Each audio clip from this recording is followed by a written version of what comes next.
할렐루야! 하나님의 크신 사랑이 이 시간 우리 가운데 가득한 줄 믿습니다. 오늘 우리는 욥기 14장 7절로 9절의 본문을 가지고 소망을 잃으면 전부를 잃게 된다라는 말씀으로 함께 하나님의 뜻을 생각해 보기를 바랍니다. 사랑하는 성도 여러분, 오늘 하늘을 보셨습니까? 오늘 하늘이 너무나도 맑았습니다.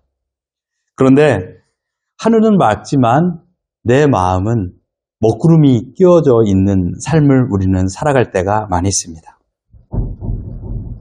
겉으로는 미소를 짓고 있지만 아무도 없는 방에 홀로 남았을 때 걷잡을 수 없는 그런 한숨과 눈물을 지새울 때가 있습니다.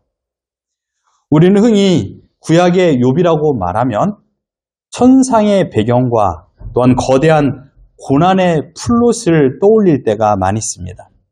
그리고 욥의 고난이 나의 고난과 다르다라고 생각하는 경우가 많이 있습니다.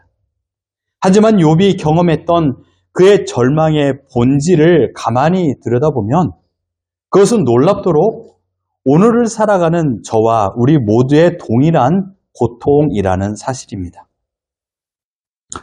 욥이 경험했던 고난을 생각해 보십시오.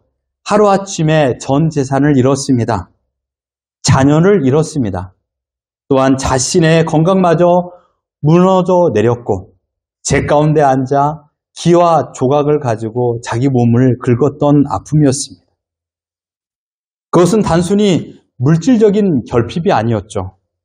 나를 가장 잘 안다라고 믿었던 친구들의 날카로운 지적, 더 나아가 가장 가까이서 나를 위로해 주어댈 배우자, 아내의 배신, 아내의 외면, 그리고 무엇보다 하나님이 나를 버리셨다라는 지독한 영적 소외감이 그의 마음을 아프게 했습니다. 오늘 우리가 마주하는 절망도 이와 마찬가지입니다. 열심히 살았습니다. 최선을 다했습니다. 헌신했습니다. 노력했습니다. 그런데 찾아온 것은 사업의 실패요, 자녀를 향한 눈물의 기도가 무석해질 정도로 자녀는 내 마음을 알지 못해주는 실정입니다. 더 나아가 믿었던 사람에게 배신을 당했을 때 그 처참함은 말할 수 없습니다. 그리고 믿었던 하나님이 살아계신다라면 나에게 이러한 고난을 왜 허락하셨습니까? 라는 소리 없는 절규. 욥이 느꼈던 그 막막한 어둠은 지금 우리 앞에 펼쳐진 현실과 다를 바 없다라는 것입니다. 성도 여러분, 인생에서 가장 무서운 것이 무엇인지 아십니까? 그것은 고난의 크기가 아닙니다. 고난의 크기가 아니라 그 고난 속에서 소망을 잃어버리는 것이 가장 큰 무서운 것입니다. 우리 모두는 말할 수 없는 고난의 크기를 가지고 있습니다. 지난주에도 생각했듯이 우리가 짊어지고 있는 이 짐의 무게는 너무도 무겁습니다. 나만 이 짐을 가지고 있을까요? 상대방은 항상 웃는 것처럼 보이는데 왜 저 사람은 매일 기쁠까라고 생각하십니까? 아닙니다. 상대방도 무거운 짐을 등짝에 메고 있습니다. 그러함에도 불구하고 소망을 잃지 않기 때문에 그의 얼굴에는 미소가 머금고 있는 것입니다. 돈을 잃으면 일부를 잃는 것입니다. 건강을 잃으면 많은 것을 잃게 되는 것이죠. 하지만 여러분, 소망을 잃으면 인생의 전부를 잃게 됩니다. 소망이 끊어진 마음은 영적인 호흡이 멈춘 상태라고 말할 수가 있는 것입니다. 오늘 본문에서 우리는 소망 없는 인생이 아니라 소망을 가져야 될 근거를 읽었습니다. 오늘 본문에서 욥은 자신의 처절한 절망 가운데서도 역설적이게도 길가에 서 있는 한 그루 나무를 보게 되었습니다. 그리고 그곳에 숨겨져 있는 하나님의 섭리를 고백합니다. 우리 본문 7절부터 9절까지 같이 한번 읽어볼까요? 시작! 나무는 희망이 있나니 찍힐지라도 다시 움이 나서 연한 가지가 끊이지 아니하며 그 뿌리가 땅에서 늙고 줄기가 흙에서 죽을지라도 물기운에 um이 돋고 가지가 뻗어서 새로 심은 것과 같거니와. 여러분, 이 세 구절에서 정반대의 단어가 계속적으로 반복되어 나오고 있습니다. 죽은 것과 사는 것. 눈에는 죽은 것처럼 보이지만 살아있다라는 것을 말하고 있습니다. 마치 이와 같은 그림처럼. 죽은 것처럼 보입니다. 그러나 연한 가지가 나고 그곳에서 줄기가 뻗어 있는 모습인 것이죠. 도끼에 찍혀 밑둥만 남은 나무처럼 뿌리가 땅속에서 늙어버리고 줄기가 썩어서 죽은 것처럼 보이지만 나무가 그 속에 살아있다. 이제 절망뿐이 없구나, 소망이 없구나 라고 말하지만 하나님께서는 이 나무에는 희망이 있다라고 말하고 있습니다. 왜 이 나무는 희망이 있을까요? 살아있기 때문입니다. 그 나무가 아직 살아있기 때문입니다.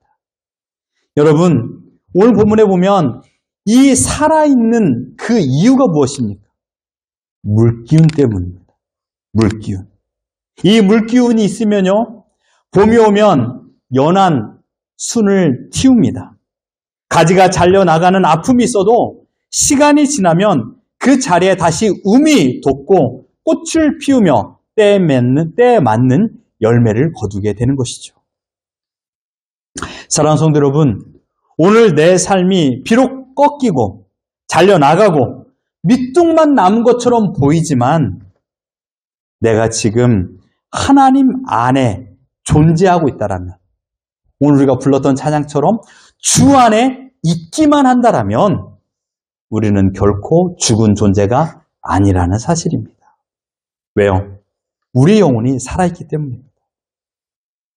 오늘 본문 9절에서 물기운이라는 이 단어가 우리에게 소망을 주고 있습니다. 아무리 메마르고 늙은 나무랄지라도 땅속 깊은 곳에서 흐르고 있는 생수의 기운을 만나기만 한다라면 그 나무는 죽지 않고 다시 살아나는 것입니다. 우리 인생도 마찬가지입니다. 우리가 이 거친 세상에 메마르지 않고 쪼들리지 않고 살아갈 수 있는 유일한 이유는 하나님께서 공급해 주시는 영적인 영양분, 즉 하나님의 은혜를 경험하고 있기 때문인 것이죠. 세상 사람들은 우리가 잘 되기를 바라는 마음을 가진 사람들이 그리 많지 않습니다. 때로는 내가 잘 되고 성공하면요, 칭찬하고 또한 박수를 쳐주는 사람들도 있어요. 그런데 그 마음속 깊은 곳에 보면 우리 속된 말 이런 말 있지 않습니까? 사촌이 땅을 사면 배가 아프다. 세상은 시기와 질투로 가득 차 있습니다. 이 험한 세상에서 내가 진심으로 잘 되기를 바라는 사람이 몇이나 될까요? 행복하게 살아가는 가정을 보면서 격려하고 또한 박수 쳐주고 함께 기쁨을 나누는 사람들이 얼마나 될까요? 그러나 어려움이 찾아오는 가정을 보면 겉으로는 위로해주는 척하면서도 속으로는 아주 시원하다라고 생각하는 사람들이 있다라는 말입니다. 내가 진심으로 잘 되기를 바라는 사람은 많이 없습니다. 기껏해야 육신의 부모님, 그리고 내 곁에서 진심으로 나를 위로해 줄 수 있는 사람은 하나님이 보내주신 선물임에 틀림없습니다.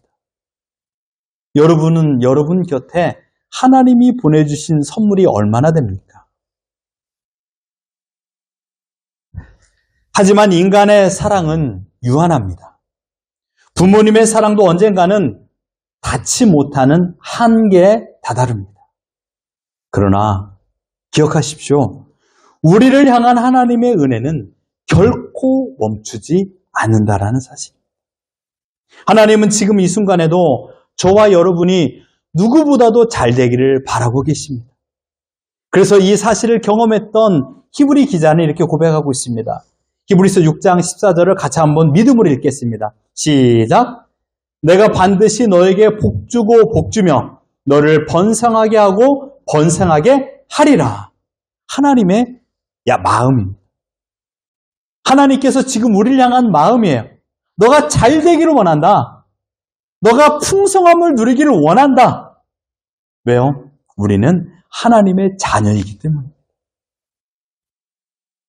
우리가 낙심하여 쓰러져 있을 때에도 하나님의 은혜의 생수는 우리의 영혼 깊은 곳에 흘러가도록 항상 공급하고 있습니다. 멈춘 적이 없어요.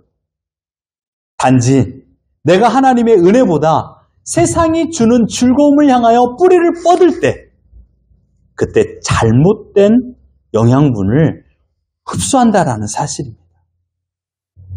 이내 마음을 고쳐먹고 흐르고 있는 하나님의 영양분을 향하여 뿌리를 다시 뻗는다라면 우리는 생수를 경험하는 것입니다. 종족 사단은 우리의 처지를 보며 이렇게 속삭입니다. 네 꼴을 봐라. 네 모습을 봐라. 너가 열심히 하나님을 믿는다고 하고 교회 봉사하고 수고했지만 지금 네 모습은 어떠니? 라고 속삭입니다. 그리고 이렇게 말합니다. 너는 이제 끝났다. 하나님께서는 한 번도 나에게 마침표를 찍은 적이 없는데 사단은 지속적으로 내 인생에 마침표를 찍으려고 합니다. 너는 끝났어. 너는 안 돼. 네 인생은 안 돼. 네 사업은 안 돼. 이게 사단의 괴략입니다.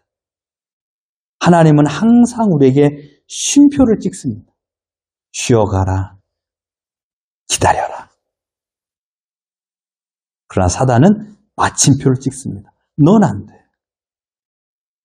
실제로 우리의 현실은 진흙탕에 뒹구는 것처럼 더러워져 있고 사방이 막혀서 소망이 없는 것처럼 보이기도 합니다. 그러나 여러분, 이것을 기억하십시오. 이 문장을 같이 한번 읽어볼까요? 시작! 나는 하나님의 눈에 가장 값진 진주입니다. 여러분, 이 사진을 보십시오. 진흙 속에 있는 진주. 진흙 속에 묻혀 있다고 해서 진주는 돌멩이가 아닙니다. 진주는 진흙 속에 파묻혀 있어도 여전히 고귀한 진주라는 사실입니다. 지금 잠시 진흙에 가리워져 있을 뿐입니다. 세상의 눈은 진주만 보고 비웃지만 우리 하나님은요, 진흙 속에 숨겨져 있는 영롱한 진주인 나를 바라보고 계십니다. 진흙 속에 숨겨져 진주를 알아보는 사람은요, 미래의 엄청난 가치를 지금 소유하고 있는 것입니다. 하나님께서는 이미 여러분의 미래의 가치를 알고 계십니다. 여러분이 얼마나 보배롭고 존귀한 존재라는 것을 하나님은 알고 계세요. 단지 지금 현실이 진흙 속에 있을 뿐이에요. 그래서 우리는 가슴을 치면서 긴 한숨을 쉬고 있는 것이에요. 나를 알아봐주는 사람, 하나님은 준비해 놓으셨습니다. 왜요? 하나님께서 나를 복주고 잘 되기를 원하시기 때문이에요. 하나님이 나를 돌멩이로 취급하지 않고 진주로 취급하시기 때문이에요. 마침내 진흙을 털어내고 진주 본연의 찬란한 값어치를 발휘할 때를 하나님께서는 준비하고 계십니다. 지금 당장 내 삶이 진흙탕 같다고 해서 낙심하지 마십시오. 지금 나는 하나님의 눈에 가장 귀한 진주입니다. 여러분, 다시 한번 이 문장을 읽으면서 나를 위로합시다. 나를, 상대방을 위로하지 말고 나에게 한번 말하세요. 시작! 나는 하나님의 눈에 가장 값진 진주입니다. 마음이 낙심되고 뼈가 마르는 듯한 절망의 한복판에 서 있었던 시편 기자는 그 절망 속에서 절망이라는 진흙에 갇히지 않았습니다. 현실은 분명 진흙이었어요. 괴로움이었어요. 사방에 우겨쌈을 당하는 아픔이었어요. 그러나 하나님을 향한 눈을 뜨고 있었을 때 그는 이렇게 고백합니다. 같이 한번 읽어봅니다. 시작! 내 영혼아, 내가 어찌하여 낙심하며 어찌하여 내 속에서 불안해하는가? 너는 하나님께 소망을 두라. 그가 나타나 도우심으로 말미암아 내가 여전히 찬송하리로다. 한 주간의 삶에 진흙탕 같고 사방이 막혔던 시간들이 얼마나 많이 있었습니까? 육신은 아파와요. 약을 먹어도 치료가 되지 않아요. 괴로움이 가득해요. 마음에 가지고 있는 한탄은 노래를 불러도 끝이 없이 흘러가고 있어요. 왜 세상은 이렇게 밝게 웃고만 있는 사람들이 많이 있는데 왜 나는 이렇게 절망 속에 있는가? 라는 마음을 가질 때가 얼마나 있었습니까? 많이 있었습니까? 나의 미래는 보이지 않아요. 답답해요. 그러나 하나님께 소망을 두면 주 안에 있는 나에게 딴 근심이 없다라는 그 찬양을 읊조리면 내 마음에 먹구름은 이내 사라집니다. 저는 지난 한 주간 주 안에 있는 나에게 딴 근심이 없다라는 이 찬양을 계속 불렀습니다. 저는 혼자 있는 시간이 많잖아요. 내 귀에는 소음이 가득하지만 내 마음은 평안했어요. 왜요? 나는 주 안에 있는 진주이기 때문입니다. 그래서 낙심의 먹구름을 저는 거둘 수가 있었습니다. 사랑하는 성도 여러분, 밀려오는 슬픔과 불안을 향하여 여러분 외치십시오. 내 영혼아, 네가 어찌하여 낙심하고 있느냐? 왜 지금 불안해하고 있니? 너의 경제적인 형편, 육신의 아픔, 관계의 어려움, 그런 먹구름은 모든 사람들이 다 가지고 있는 것들이다. 너는 하나님의 백성이다. 너는 진주야. 값어치 있는 진주야. 이 사실을 가지고 있고 이것을 믿고 선포해야 되는 것입니다. 환경을 보지 말고 문제를 보지 말고 오직 하나님께 소망을 둬라 라고 이 시편 기자를 통하여 하나님께서 말씀하고 있는 것이에요. 눈을 들어 살아계신 하나님을 바라보십시오. 비록 지금 내 눈앞에 보이는 현실은 도끼에 잘려나간 나무처럼 보이지만 차디찬 진흙 바닥 같을지라도 땅속 깊은 곳에서 지속적으로 공급하시는 하나님의 영양분, 하나님의 은혜는 멈추지 않습니다. 기억하십시오. 소망을 잃어버리면 전부를 잃어버립니다. 혹시 현실의 무게 때문에 욥이 겪었던 그 외로움과 절망 때문에 소망의 끈을 놓으려고 하시진 않습니까? 내 삶은 이제 끝났다 라고 생각하면서 스스로 마침표를 찍으려고 하는 마음을 갖진 않습니까? 다시 눈을 들어 나를 사랑하사 십자가에 달려 죽으신 예수 그리스도를 바라보십시오. 밑동이 잘려나간 나무 같던 우리의 인생에 예수님께서 찾아와 주셨습니다. 그리고 예수님께서 친히 내가 너의 생수의 근원이다라고 말씀하여 주셨습니다. 나는 너의 목자다. 너는 길 잃은 양이 아니다. 라고 우리에게 말씀하여 주셨습니다. 나무는 소망이 있습니다. 왜요? 살아있기 때문입니다. 우리에게는 소망이 있습니다. 왜요? 예수 생명이 우리 안에 있기 때문입니다. 나무보다, 그 어떤 나무보다 우리는 수천 년, 수만 년, 아니 셀 수 없는 시간을 살았던 예수 그리스도의 생명이 우리 안에 있습니다. 우리의 환경이 늙고 줄기가 흙에서 죽을지라도 결코 멈추지 않는 하나님의 은혜의 물기운이 공급된다라면 우린 다시 시간이 되면 움이 돋고 가지가 뻗어 새로운 삶의 소망을 부여 안고 살아갈 것입니다. 세상에 소망을 두면 배신을 당하고 실망을 경험합니다. 그러나 하나님께 소망을 두면 결코 부끄러움을 당하지 않습니다. 이번 한 주간 진흙 속에서 나를 진주로 알아봐 주시고 영양분을 공급해 주시는 하나님만 바라보십시오. 주 안에만 머무십시오.